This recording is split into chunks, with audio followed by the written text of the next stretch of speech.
اس نے اسے چھوڑ دیا اور کہا جاؤ، اور یہ دینار بھی تمہارے ہی ہیں۔ پھر کہا اللہ کی قسم، کفل اب کبھی اللہ کی نافرمانی نہیں کرے گا۔ بس وہ اسی رات مر گیا۔ صبح اس کے دروازے پر لکھا تھا کہ اللہ نے کفل کو بخش دیا۔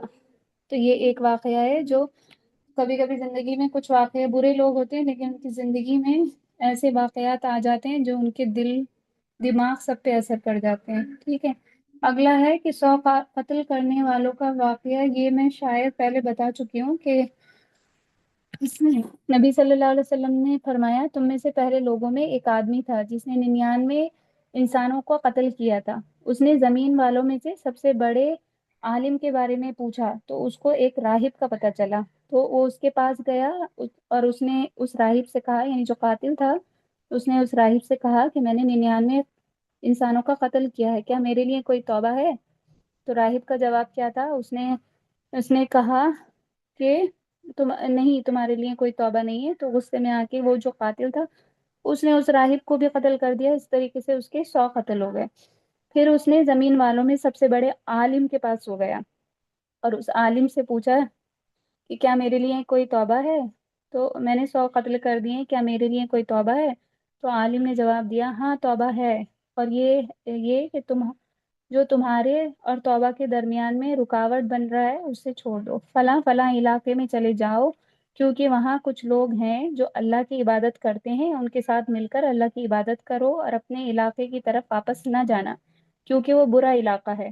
وہ چلا گیا حتیٰ کہ اس نے آدھا راستہ ہی طے کیا تھا کہ اس کے پاس ملک الموت پہنچ گئے، یعنی اس نے ارادہ کر لیا تھا کہ وہ اپنا جو برا علاقہ ہے اسے چھوڑ دے گا اور اس علاقے میں جائے گا جہاں نیک لوگ بستے ہیں، لیکن راستے میں ہی ملک الموت پہنچ جاتے ہیں اس کی روح قبض کرنے۔ تو رحمت کے فرشتے اور عذاب کے فرشتے آپس میں جھگڑنے لگتے ہیں۔ رحمت کے فرشتوں نے کہا، یہ توبہ کرتے ہوئے اپنے دل سے اللہ کی طرف رخ کرتے ہوئے آ رہا تھا، اور عذاب کے فرشتوں نے کہا کہ نہیں، کہ اس نے ابھی تک کوئی نیکی نہیں کی تھی، اس کے اوپر جو ہے قتل کا گناہ ہے، اس لیے ہم عذاب والے فرشتے جو ہیں وہ بولے کہ ہم اس کی روح قبض کریں گے۔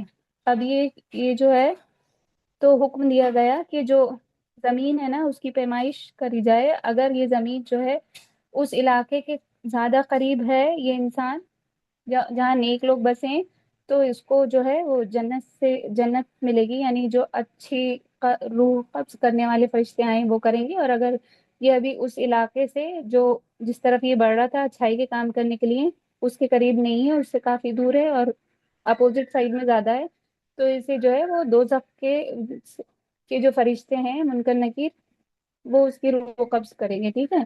لیکن جب پیمائش کی گئی تو وہ تھا اس جگہ قریب تھا جہاں نیک لوگ بستے تھے، تو اس لیے اللہ تعالیٰ نے حکم دیا کہ اس کو نیک فرشتے، اچھے روشن چہرے والے نیک فرشتے اس کی روح قبض کریں گے۔ اس طرح سے اللہ تعالیٰ نے 100 لوگوں کا جو قاتل تھا اس کو معاف کر دیا، کیونکہ اس کی نیت چینج ہو گئی تھی، ٹھیک ہے۔ اس نے ایک دم پکے ارادے کے ساتھ وہ جو ہے وہ اچھے کام کے لیے بڑھ رہا تھا، بھلے اس نے اچھا کام نہیں کیا تھا۔ تو معاملہ صرف نیت کا ہے کہ ہمارے دل میں کیا نیت آتی ہے، جیسی نیت کریں گے ویسے ہی اجر ملے گا، ٹھیک ہے۔ پھر ایک اور ہے، واقعات کئی سارے، تو میں بس یہ 3 ہی بتا رہی ہوں۔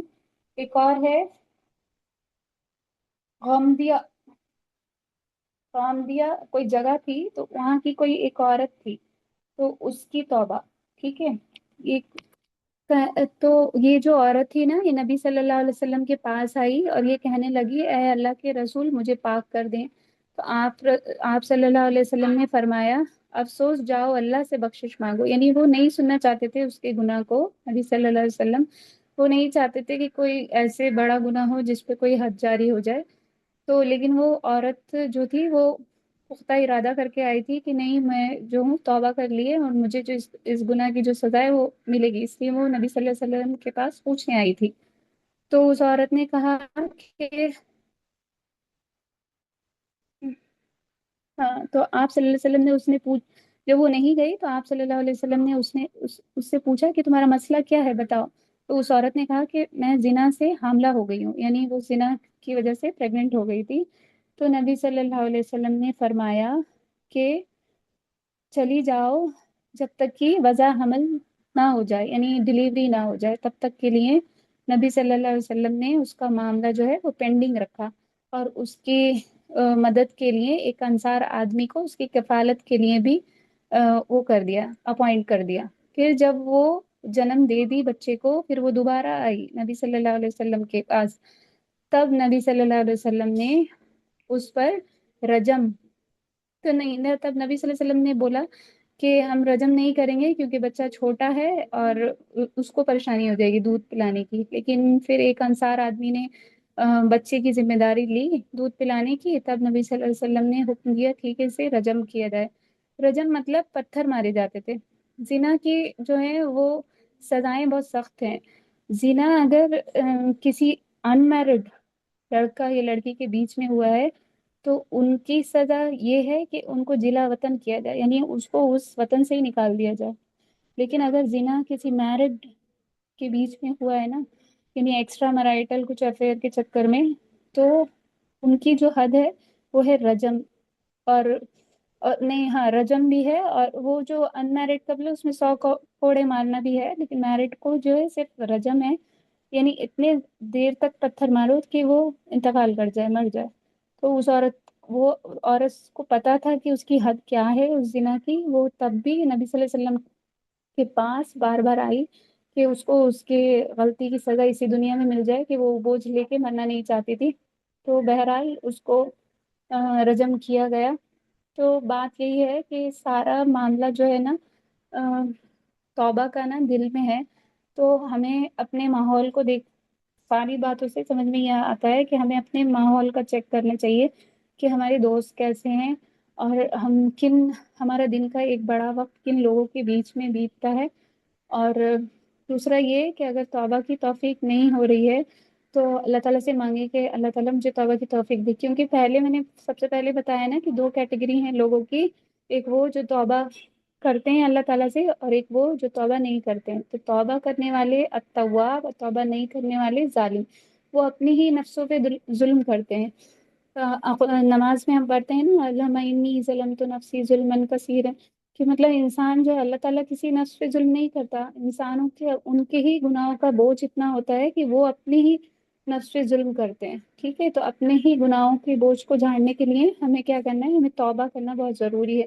اور توبہ کرنے کے لیے جو جو شرائط تھی، ٹھیک ہے، ان کو اپنانا ہے۔ اور دوسرا یہ کہ جو حرام کام، یعنی توبہ کرنا ہے لیکن پھر حرام سے بھی بچنا ہے۔ یہ بہت امپورٹنٹ ہے، یہ 12 پوائنٹ ہیں، یہ کافی امپورٹنٹ ہیں، ٹھیک ہے۔ تو یہ نہیں ہونا چاہیے، ان کو پھر دھیان میں رکھنا ہے کہ ہم ان حرام کاموں سے بچیں۔ بس آج کے لیے اتنا ہی کافی ہے۔ تو سبحانک اللہم و بحمدک، نشہد ان لا الہ الا انت، استغفرک و اتوب الیک۔ السلام علیکم ورحمۃ اللہ وبرکاتہ۔